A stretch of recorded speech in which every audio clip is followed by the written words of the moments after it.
warrior's mindset. It's about conditioning the mind, body, and spirit. It takes practice, commitment, vision, goal setting, determination, sharp focus, respect, and discipline. Once you learn it, you can apply it to all aspects of your life. The warrior's mindset prepares you for the largest competition ever, the competition against self.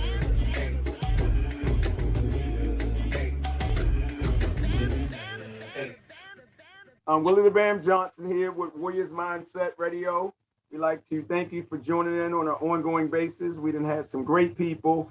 We know truly by the grace of God that we're able to put on a show like this and touch so many lives, but also connect with so many people from all different walks of life, not just martial arts. We understand that the Warriors Mindset represents everything from mind, body, and spirit. Today we have a special guest. We had Mr. Bey Logan, the whole Shaw Brothers thing. So we want to give an intro to the world. Introduce yourself, Mr. Bey Logan. Okay, Johnson Seafood, very good to reconnect after all these years. I'm a Hong Kong-based film producer. I run a kung fu school with and for my teacher in the Honggar style of traditional Southern Chinese martial arts. I'm an author, and probably my biggest book in the last couple of years was Bruce Lee and I, which was a kind of a autobiographical history of the life and work of Bruce Lee and his impact on me. But my main bread and butter is I'm a filmmaker, and since I moved to Hong Kong about 30 years ago, or a little less than 30 years ago, I've done probably 2 films a year, or if it was a bigger movie, 1 film over a year and a half. So I've been very blessed. I'm knocking wood off camera, and as we speak, I'm really blessed. I thank the powers that be. I'm gainfully employed here in Saigon in Vietnam. I'm producing a movie called Furies, which is a sequel to Fury, which is a movie that was very successful. It's on Netflix. It actually was the most successful Vietnamese movie of all time. Again, blessings to the universe. And I'm also at the same time producing a documentary about Bruce Lee, which I can't talk. We're doing that kind of a little bit. The details, but I'm like keeping it a little on the down low at the moment because we're still in the process of doing it. But it's been a great, enjoyable challenge for me that I would be shooting nights here in Chinatown, Saigon, come back to my apartment here, go online and Zoom produce a shoot in Hong Kong for the Bruce Lee project, and then come back and get ready to shoot that night in Chinatown. So, I am old, but I'm probably looking even older today than I otherwise would. How old are you now, Willie? Today's my birthday. I'm 57. Oh, get out of here. And how old are you? 57. Get him. Well, I got like 3 years on you, but we're all alive and kicking and taking names. So it's all good. Happy birthday. Happy birthday. Well, thank you. We got more. Seriously, now. It's your birthday and you have nothing better to do than talk to me? Hey, this is what we love. I got interviews set up all day, Same. So I'm the same. I think I was, but actually, no, this year, I think my birthday, I was in Vietnam, but I think I was in quarantine. I'm trying to remember what I was doing. But I wouldn't have made a big thing about it. I would have, been making a movie or doing something creative rather than take a break. Well, after this interview, we're going to have to hook up because we got some stuff that we've been working on, some really coming of age. We got one film we just completed writing. And I talked to you a little bit about it. It's really a coming of age of a new generation of children. So we'll talk a little bit out. We can talk a little bit, see what we can do together. Anytime, my man. I always love to find and meet new collaborators. I just mentioned to you before we went on the air, I was talking about my brother-in-arms, Kevin Brewerton, who had been a martial arts champion, a point fighting champion in England, moved to America to work as an actor and also he's a fine artist. And I directed a movie of my own in China called The Dark Soul, available now on Amazon. And I needed somebody to be in the movie. And actually, it was really interesting because it was like, Willie, you know what? You could have benefited from this, but I knew Kevin a little bit better. What happened was, I actually had in mind for that movie, it was originally in the script written as a fish out of water white guy in China. So I started calling up people, and I shouldn't say the names, but people who I knew who were actors with some little reputation and name, who I might do a movie with me, and could go to film in China. I called the first guy, and he had some old grievance that I didn't know about. And on the phone, he's ranting and raving and ranting and raving. Finally, I said, he's like, "What did you call me about?" And I'm like, nothing special. And then the second guy I called was crazy drunk. And he's like, okay, forget him. And then I'm on the subway going to back home, and I'm with my eldest son. And not for the first time, Ryan laid some wisdom on me. And he goes, what about Kevin? You know, he's your best friend. He's an actor. You know, he's good at martial arts. He'd be perfect. I'm like, yeah, but it's written for a white guy and Kevin's a black guy. And he looks at me, my son, he looks at Dad, again, your racism rears its ugly head. And I'm like, dude, you are so right. You know, right, Willie, your kids teach you. So I got on the phone right away. I called Kevin up in LA, and I was like, almost like, hey, what are you doing on Thursday? You want to star in a movie? And I don't think it was the greatest movie of all time, but we had a blast. We had so much fun. I directed it and wrote it. Kevin starred in it. My son played one of the bad guys and had a fight scene with Kevin. So watching my best friend fight with my now grown-up son was such a blast. Put my other sons in the film, and we shot in China for like about 3 weeks, and I just had a really good time. I look back on the movie, I think I could have, I'm not really a director per se. It was on my bucket list. The last couple of years, I mean, you know, the reasons why I was like, okay, I'm not going to delay. I'm lucky to be here doing the stuff I'm doing. Right. So if somebody says to me, I'm a bit like Jim Carrey in the Yes Man. If somebody says to me, you want to direct a movie? Yes. You want to go and produce a movie about ice skating in Chichiha? Yes. You know, I was just like, you name it, I'm going to do it. And that's the beautiful thing. That's always been my dream, but I've been trying to tap on something that exemplifies more of a untapped culture, which is that hip-hop martial arts culture that a lot of times we remember when movies first came out. Bruce Lee's movies were only shown in those inner city theaters. Yeah. And those movies were influencing with black exploitation and hip-hop music. Those things go all together, right? Totally. My man RZA was like kind of like totally, you know, tripping on classic kung fu movies, and he's kind of definitely repaid the debt in recent years with the efforts of touring with his 36 chambers full whatever piece orchestra playing his soundtrack while you watch 36 chambers of Shaolin. It's incredible. But I mean, I think it's interesting that in the journey of my lifetime, which is, I guess, an unusual career path, because when I first met you, Willie, you were a champion and I was a martial arts magazine editor from England. And then I segued into the aspiration. I wanted to be a filmmaker somehow and couldn't really do those kind of movies. I produced one film in England, then moved to Hong Kong, which is where I've been, you know, ever since.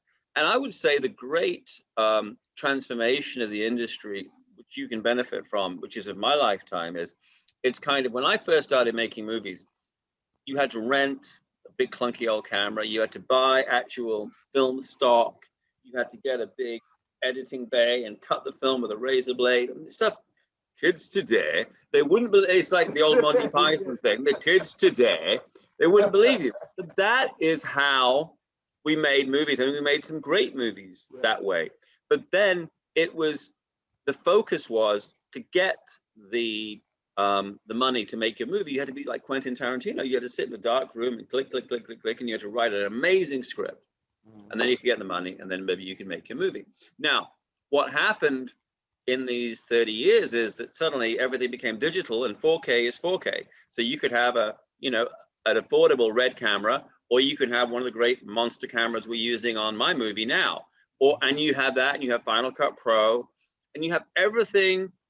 Everything has been updated and made available to regular guys. Now you ask me, if this is the case, Bey, why are we not seeing 1,000 more good movies?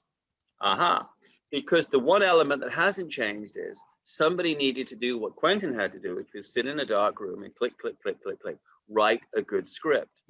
Now it's become so easy to grab a camera and grab some guys and girls and go out in the woods or wherever you want to film your own movie. That discipline, what the Germans call the Sitzfleisch, of you sit your ass down and you write a good script, or you find somebody to write for you, if you're not a writer, let's say, and you explain to them the story and they sit and do it, that's kind of the same number of people are writing good scripts that ever were, but many more people are making movies. And you have the ghastly phenomenon of the short film that's going to be made, that's going to be shot, and then you'll get the money to make a feature-length film. And the number of times that's happened is, I don't know, I mean, maybe once, never happens. Because what happens is you see a cool short film and you say to the director, this is fantastic, this looks cool, the characters look cool. Where is the 100-page script that delivers on the premise of your short film? And that you never see. Right. Because it's so easy now to shoot a cool short film and win prizes at festivals and get a lot of clicks on Instagram and YouTube, that the motivation to engage in long form programming, but long form is the only thing people pay for. No one's going to pay for YouTube ever again, those little clips. They're never going to pay for it. It's tough enough getting them to pay for a movie, let alone for a short film. So if you want to be a professional, you got to figure out, I've got to tell a feature-length story, and the script has to be sustainable and it has to fit the budget you have. And then now, Willie, I'm sure you have all those things mapped out. There's no reason you couldn't make a movie and it be as well received and as celebrated as that done by an indie studio. The only limitation is, you know, it's the Bruce Lee thing, isn't it? You know, there's no limitation but yourself. Yes. Well, that's the beautiful thing about the radio show. We still doing movies, documentaries, books, everything, because, you know, all of it go hand in hand. But a couple of questions directly right related to the show. If we could talk about anything, what does the warrior mindset mean to you? I think the warrior mindset to me has two aspects, two immediate dualistic aspects. The one is the ability to evoke a tiger aspect in the face of challenges, in the faces of danger, in the face of issues, things that are in your path. Mm-hmm. That you have to be ferocious and strong and brave and intimidating enough to forge ahead. And I can speak to that because, I mean, you know, I really relate to you, my brother, working in what was a dominant, you know, for many, many years. Hollywood's been dominated by guys that look like me, with fellas like you, forging and fighting to get your place. Mm-hmm. I maybe can relate to that more than the average white guy because I moved to Hong Kong and no one looks like me. They're all Chinese. So that same tiger aspect of demanding a seat at the table and demanding your place in the industry was something I had to evidence because I'd experienced, you know, which is a very good thing, I think, for a white guy to experience in the 20th century, racism in the case of somebody saying to me, you can't do that, not because of ability, not because of experience, but because of your skin color. Mm-hmm. And I think very few white people, they'll pay lip service to it as liberals, but they've never really faced it. And I can say that I have. I mean, I had a situation, I'll give you an example, where we would be, all the colleagues at this film company would get up to go to lunch and I'd say, oh, can I come? And they'd be like, no, we're going to be talking in Chinese and eating Chinese food. You should just go and eat, you know, do your own white man thing. It's just true. Yeah. As I'm thinking, imagine if that was in America and all the white people stood up and there's a black guy working there and they said, no, you can eat soul food and talkie bonics. We're going to go, you know, it'd be like, what? But it was just off the cuff racism there's dealing with it. And there were these two ways to deal with it. And one is that you actually are frustration, you are confrontational, you are strong, you're not somebody to be messed with, which sometimes you have to be that guy. Mm-hmm. And the other way is, I would say, the Bruce Lee thing, to be like water, to adapt constantly to changing circumstance, which is a very key tenet of any martial art practice, yours or mine. So I think it's a balance of the two, which is that you're facing, and I always say people choose how you treat them and what aspect, tiger aspect or water aspect, you use when you're dealing with them. And if you don't mind, I'll tell you a little story I tell people to kind of illustrate that, which is, if you can imagine that you're walking along a cliff face and you see, it's misty night, and you see somebody running very fast towards where the cliff edge is. And if they don't stop running, they're going to plummet off the edge of the cliff to their death. And there are really three kinds of people. There are those where you yell, stop, stop, there's a cliff, and they put on the brakes and they go, oh, thank God, you saved me. The second kind of person is running and you say, stop, there's a cliff, and they go, I don't believe you. So you run next to them and you pull out a map and you say, look, you are here, the cliff is there. And they go, oh my God, there's a cliff. Thank God you saved me. The third kind of person where they're running for the cliff and you yell, they don't stop. You show them the map, they say the map is wrong. They're running full tilt for the cliff and you grab them and violently hurl them to the ground. And somebody would say, look at you picking that man up and slamming him into the dirt. No, he chose that because there was option A. Oh, it's like a Chinese takeout menu. There was option A, there was option B. He went with option C. I didn't. He could have said, you're right. He could have said, oh, you've explained that very well. He was just, you're full of, I don't know if I can say expletives on your show, but you're full of fill in the blank. And that's why you had to do that. And I find my problem in the past was that I would sometimes go to a default position of number 3 with people and become angry, red-faced white man on the set, getting angry, and realized over time, the martial way is that you gauge level of response to the level of threat. Mm-hmm. It's like if I have female students, I say there's a difference between Uncle Frank getting frisky at the Christmas party and some mad rapist with a knife on a subway platform. There's a difference between what you should be doing. And if you're that's why I always think of Kung Fu as being a moral art, because if you don't know any Kung Fu, you have this only one reaction. Uncle Frank gets hit in the head with a chair leg, and so does the guy on the subway platform. Whereas it may be possible to restrain and detain Uncle Frank, and it may be necessary to kill the rapist. But you need, and that's why the Buddhist aspect of Kung Fu comes in, that you have a gauged response, that you're trained mentally and physically to gauge the level of threat. So that, does it make sense? That you're not like, so to me, the warrior, I mean, the shortcoming in Chinese martial arts, particularly in taught in the modern era, has been, it's so hung up on the Bruce Lee, Yip Man, we're going to beat 10 guys thing, which is part of it.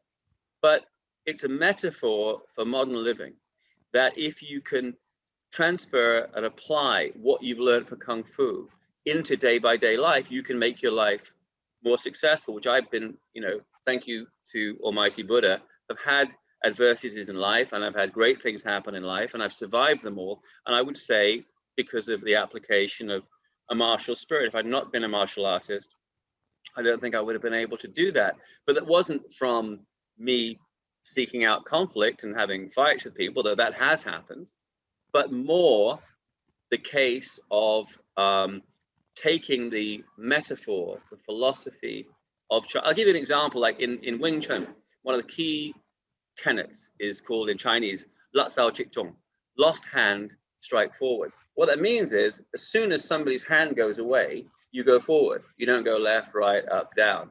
You've got that sensitivity for La Sao Chik Chung, which is basically as soon as there's an opportunity, you move. Now, for me, a lot of the reasons I've had more success than the other white guys around the Asian film industry is I learned that principle from martial art. And as soon as there's an opportunity, I return the call. I show up. I write the treatment or I write the script, and I don't think, well, what if, and maybe, and will I get paid, and gubba gubba, and who's this guy? No. As soon as there's an opportunity, it's like La Sao Chik Chung. You apply the principle. It's a metaphor for modern life. And I think that that is where traditional martial art practice has come up short in the modern world. I mean, when I was a kid, nobody knew anybody that did yoga. Yoga was something people did in the Indian mountains, putting their foot behind their head. And it was a joke, right? It was almost like a cartoon. Now, does anybody not know somebody who does yoga? Maybe, Willie, you yourself do it. But that's the interesting thing. For me, when I first started in martial arts, my instructor started us with yoga when I was like 10 years old. So my journey as I went forward, even when I went to China, because I went to mainland in 1985 and I got certified at the Beijing Physical Cultural Institute. But here's the interesting thing that you ever heard a guy by the name of Ken Norton? Not Ken Norton. Not the boxer, somebody else? No. It's what's that? He did a bunch of kung fu movies there in Hong Kong. Richard Norton. No, it's a white guy, not that Richard Norton. Not Richard Norton. No, not Richard. What nationality was he? He was American, white American. Okay, the main white guy who did a bunch of movies here from overseas was Richard Norton. Is it a white guy living in Hong Kong? Yeah, he was living in Hong Kong back in the early days with Jackie Chan. He did a whole. Was it Jeff Falcon? No, not Jeff. I know Jeff. He was there when I. Bruce Fontaine? No, not him. You going? Ken Goodman? That's him. All right, Ken Goodman. Yeah. When I went to China, it was the whole crew. It was me. It was Ken Goodman. All of us. Now imagine. Was he with Cynthia Ming at that time? Yeah, man. I remember them guys. That's right. Yeah, Cynthia's still a good friend of mine. And Ken was in Hong Kong for a long time. Last I heard of him, he was in Thailand doing various, maybe I shouldn't say nefarious business, but he was doing really well for himself. I haven't seen him for a long time. That Ken Goodman, that was the guy. Right. So when we went there, this is what's so incredible.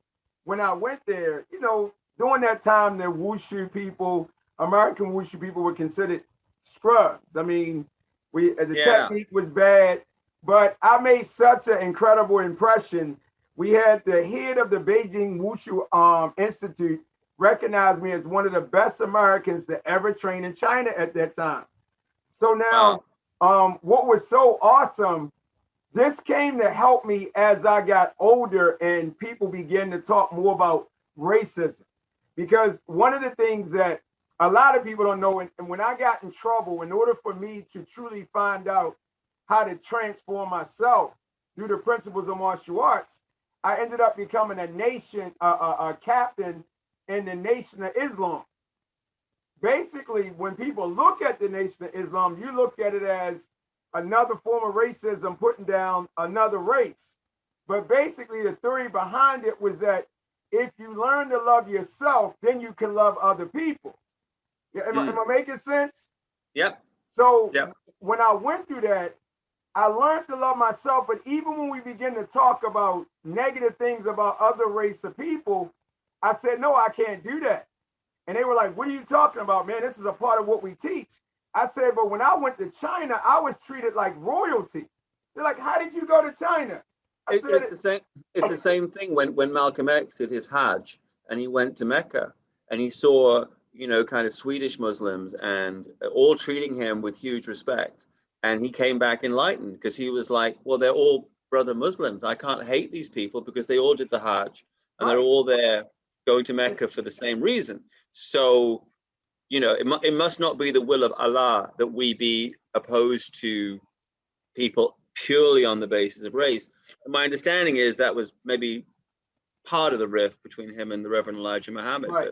But, I'm fascinated, by the way, by the history of all aspects of culture and religion or whatever, but I probably shouldn't speak with you're obviously the expert. I shouldn't talk with any attempt at authority on the history of Nation of Islam. But I think the problem across the board, Willie, is the fact that religions themselves, the word religion is from the Greek religios, which is to bind together, same as ligament, to bind together that which was separated. So it's to religament, religion.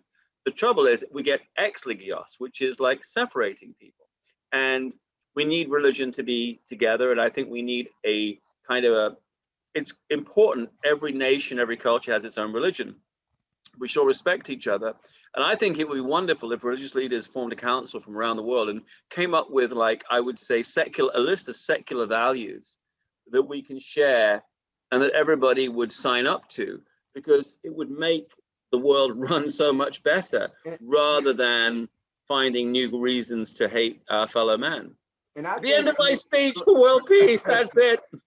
One of the things that helped me tremendously, one is martial arts and that experience in China. But when we really understand that path, spirituality is God-made, religion is man-made. Religion is a set of principles and ethics that another person wanted to use, like martial arts.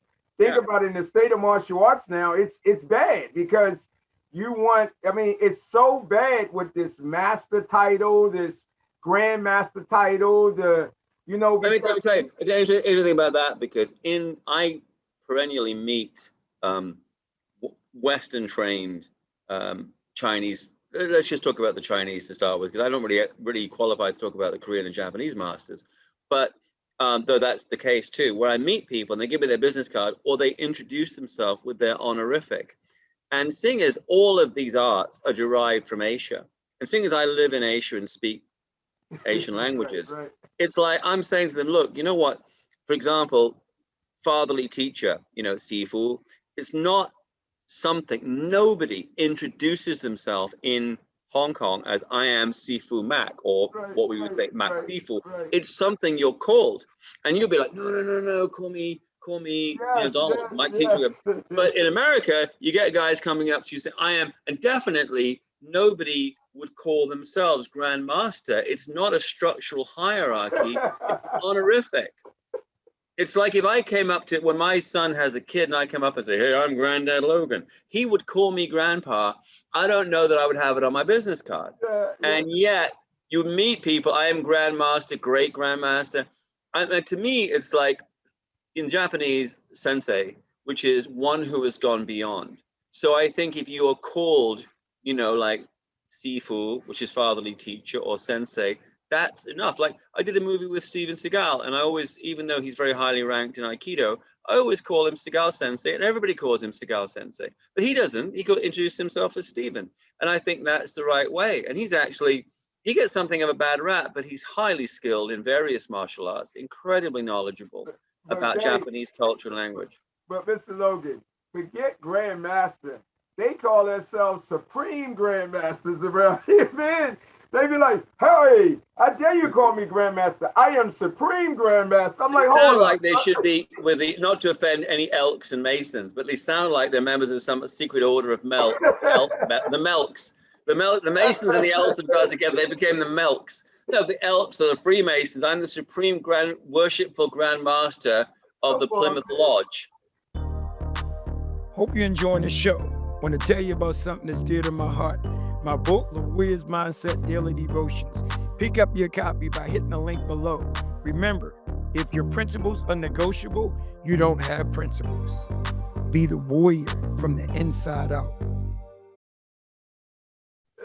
But you know what?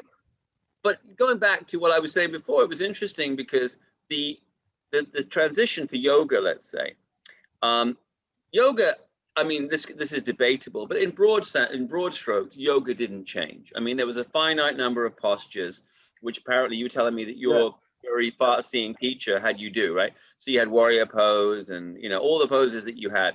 And then somehow it moved from the fringes into the mainstream within 30 years, let's say, because when I was a younger man, it wasn't anywhere, and now it is everywhere. So what changed? It was the fact that they found a way to say, here is a body, mind, spirit practice that is relevant for you. And you can still do your spinning, and you can still do, like aerocardia, Billy Blank's Taibo size, whatever you want to do.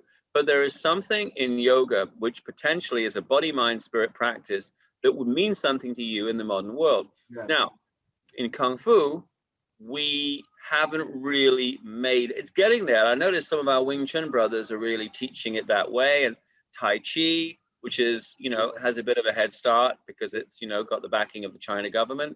Tai Chi certainly has that potential to be a body, mind, spirit practice. I've been getting back into that Chen Tai Chi practice since I've been here with a little bit more time on my hands in Vietnam. But that is, I think, the focus. And when I read about death matches between Tai Chi masters and MMA guys, when I read about interviews like still the same nonsense in Black Belt, the last surviving martial art magazine, could Yip Man beat 10 guys? Who cares? I don't need, in this lifetime, Willie, I don't need to beat 10 other guys. I just need to defeat myself, my own hang-ups, my own shortcomings, my own laziness, my own procrastination. I need to use martial practice to defeat this guy, and then I'll worry about the other 10. And I can say that by virtue of surviving adversity of various forms and having, touch wood again, remarkable success up until today. I can say, when you asked about the warrior spirit, that it was the application in the modern world of body, mind, and spirit. And the thing is, it's the application of that is so powerful. Even a flawed guy like me can have remarkable success. So think about it. If it was somebody amazing like you, or what you are like that, but I mean somebody else from the outside who was far superior to me, who then had the opportunity to train with you, or to train with me, or train with my teacher, and they got that, and they were like, you know, they were Elon Musk kind of guy, right?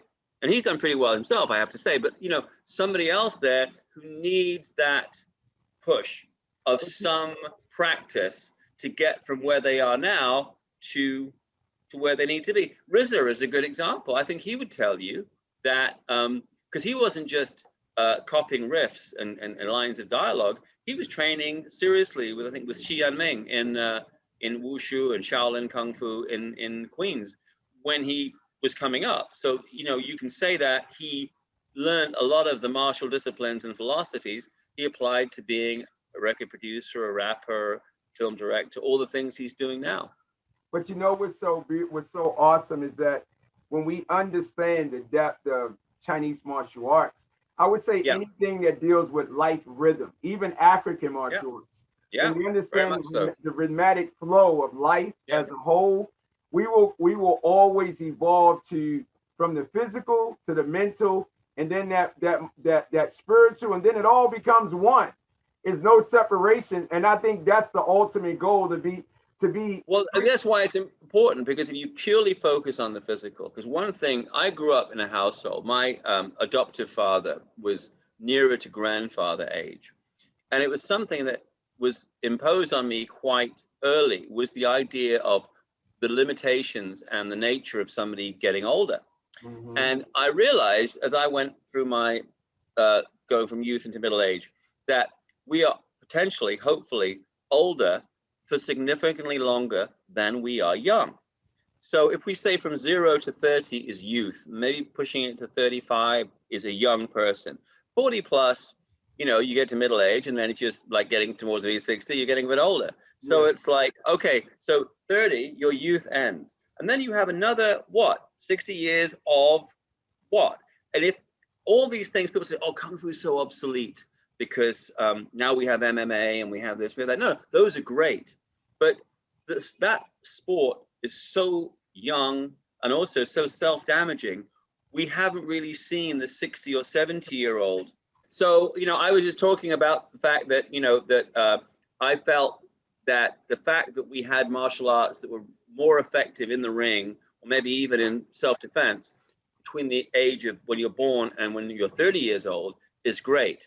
But I myself have had experience of meeting Lam Zhou, my late great grandmaster, who was still teaching and training at 100 years old and died when he was 103. So if you think about it, that big gap of years, if he was depending on the youth and vitality to do MMA or some youth-oriented art that was purely physical, not mental, not spiritual, he would have run out of steam in 30 and 40, but he gathered steam and was genuinely and he wasn't one of those kind of like, I'm 100 kind. He was like broad shoulders, and you know, at his last birthday party, he was like, oh, Mr. Logan, pleased to meet you, good to see you again, you know, and he was just like completely compos mentis till he was 100.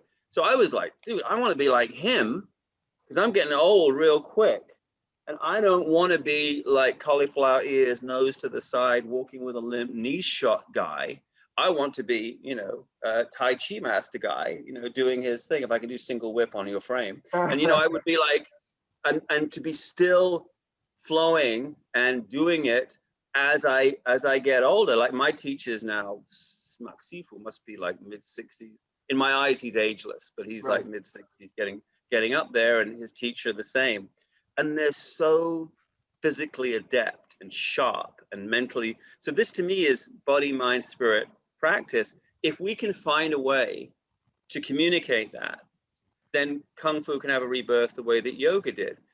The alternative is that if we keep selling it as Yip Man versus 10 guys, it's just, you know, it's going to become, well, Bey, it'll be like, yeah. The thing that I think, and that's our next conversation, we got that formula, and that's called Point MMA. And we're going to talk about that a little bit more. But one of the things I want to ask you in closing for our interview, the thing that reconnected me to you was when I went to Walmart and I don't know if you remember, I called you like early in the morning one time, and I seen all these re-releases of Shaw Brother Kung Fu movies. And at the end of them, they said all these movies are released by Bey Logan. I'm like, hold up, I know Bey Logan. How did he get the contract? How did you do that? Well, what happened was I was working at a film company, and we produced new films, and we also bought libraries and re-released them. And what I realized was that, you see, to me, a lot of the time, I make a movie that I would like to go and see.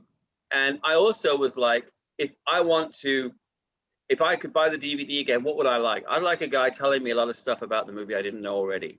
And nobody was doing it. So the thing is, if no one else is doing it, I'll do it for myself. Right. And I'm my own audience. So I did a lot of research on these movies, and I started out, and then you'd find the fans had watched the movie 20 times. And they were like, but if I listen to it with Bey, because I had, he says modestly, I brought a lot to the table. I'm based in Hong Kong. I know most of the guys who are in the films who are alive. I speak Chinese. I'm an active martial arts instructor, Kung Fu expert, and also know something of Chinese martial culture. So when I sit down to do a movie, I can bring all that to commentary, and when I make a movie, when I do a commentary, talk all the way through and say, well, that's that style, that guy did this is where this was shot, because I live in Hong Kong and I filmed there last week. So there are other experts in America who I think have done commentaries, but I look at it and go, it's not fair, because I have firsthand experience, and I can actually pick up the phone and call somebody, if they're still with us, who's in the movie, and say, hey, remember this scene? Like, I always remember I was doing a movie called Dragon Squad with Sammo Hung. You know Sammo Hung, right? I remember, yeah, Sammo. And Sammo was there working as the lead actor in the movie, and we were doing a commentary. I was getting ready. I just brought in my little mini laptop and sat down with him. I said, okay, Sammo, what was this film? And he told me everything. It was just so cool. Because he's like, all of our idol, right? Right. Big brother. But I'm so happy to reconnect with you through that. I mean, I'm a great believer in what Einstein said about energy is never created or destroyed. It only changes form. So I never differentiate. I look at if I'm practicing and teaching martial art or making movies, which is why I'm here, or if we're doing DVD commentaries or writing the books, it's purely whatever my energy is channeled into these different directions, So I never think people do different things. You just think of it as the wellspring is the same. Well, and then the mode of expression. The movie that we're doing now, like I said, this coming to age Point MMA Kids movie, I am going to send you some concepts for the script and whatever we can do. Because the end of the movie, the kid wins the title and he gets a scholarship to go to mainland China and train. Right on. That's cool. What's the name of the movie? What's the name of the movie? 1 out of 100. 1 out of 100. Okay. Because think Send about me the info. In the world today, most kids are destined to fail 1 out of 100. So there's one kid, based on statistics, refused to be that 99. He uses martial arts to be that 100. So it's that whole coming of age. But I'm gonna send it to you so we can send it, man. connect. So are you gonna stay on here? Movie I'm doing out is called Furies. It'll be coming out. Probably you'll see it on Netflix like everything else. It'll be coming out not until Chinese New Year 2022. So we're a little ways off yet, but check it out, Furies. But send me that 1 out of 100. I want to check it out. The Bam and the Beast together. That's what needs to happen, man. That's what needs to happen. We're going to do some movies together, man. It's time to change the world. You know what? I work to live and live to work. It's something. I every day get up and bless. I mean, I'm a Buddhist, but I would bless the universe and all deities that I get to wake up every day and express myself doing something that I love. And I hope and pray that everybody, once we get past the current difficulties, can have the same quality of their lives and get to express themselves, because it's been a blessing for me, and I want everybody else to have that same experience. So let's all get together and get through all this stuff together.